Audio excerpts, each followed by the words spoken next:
د رزق ذمہواری دا خو پروردگار اغسته ده. حضرت موسی علیه السلام ته الله رب العالمین حکم وکړو، حضرت موسی کوی تور ته راشه. حضرت موسی علیه السلام به تقاضای بشریت ذهن کې خیال لغی چې خدایا دې بچو دې بیبي دې د رزق بس ترتیبي.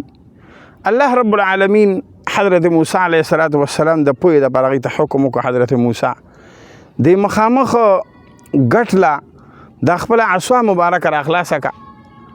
حضرت موسی علیه السلام چې وته عصا را خلاصه کا، ګټ داسې مات شه په منځ باندې ای کې داسې یو چینجی راووته، تک تور نری چینجی او په خوله کې داسې شنه پاڼه نیسلې وه، هغه یې خوړه. حضرت موسی علیه السلام حیران شو چې یا الله په دې تک تور ګټ کې الله پاکه چې نه پکې د بهر نه سلاره تلې ده ورته، نه دننه نه د سلاره راغلې د چینجي دپاره، خدای چینجی پکې موجود و.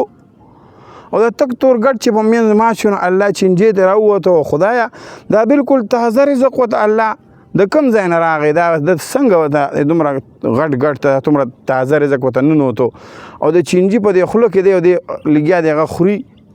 حیران شو حضرت موسی علیه السلام.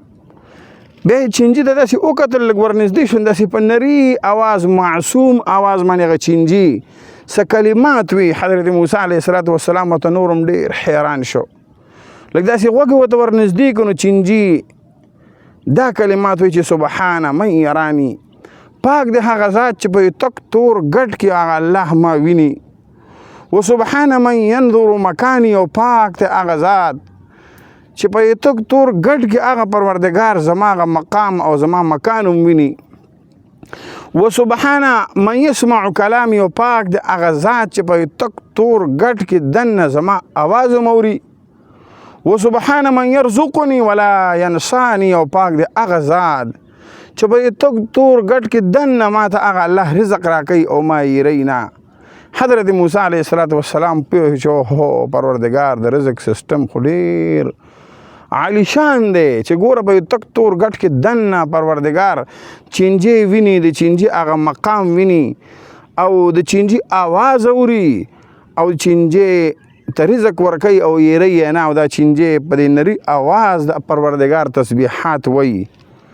محترم الرزق دا خو یو داسې شی دی چې دا پروردگار په داسې انداز پرې دنیا کې خور کړی دی چې په دې سوړو کې دننه د پروردگار دسترخوان خور دی، په دې غارونو کې دننه د رب العالمین د رزق دسترخوان خور دی. دا شرمخان تن رزق خوري، انسانان رزق خوري، سپي او پیشوګان رزق خوري.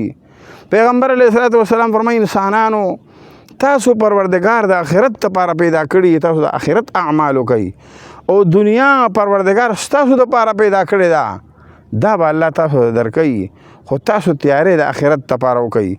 افسوس چې نن مسلمان د هغې شي دپاره ډېر محنت کوي چې د کوم شی د ده لپاره مخکې نه پیدا دی او د په نوم پیدا دی، هغې دپاره ډېرې منډې وایي. لیکن چې د کوم شي دپاره انسان پیدا شوی دی او د کوم شي او د کوم مقصد دپاره انسان پیدا دی، هغه مقصد انسان یې کړی چې هغه دین دی. رزق د انسان دپاره پیدا دی، دا به درته میلاویږي. النصیب یصیب ولو کان تحت الجبلین، نصیب انسان ته رسي اگر که دوه غرونه لاندې، لیکن الله پاک دا انسان د خپل دین دپاره او د اعلاء کلمت الله دپاره پیدا کړی. پکار دی چې انسان خپله ذمهواري ادا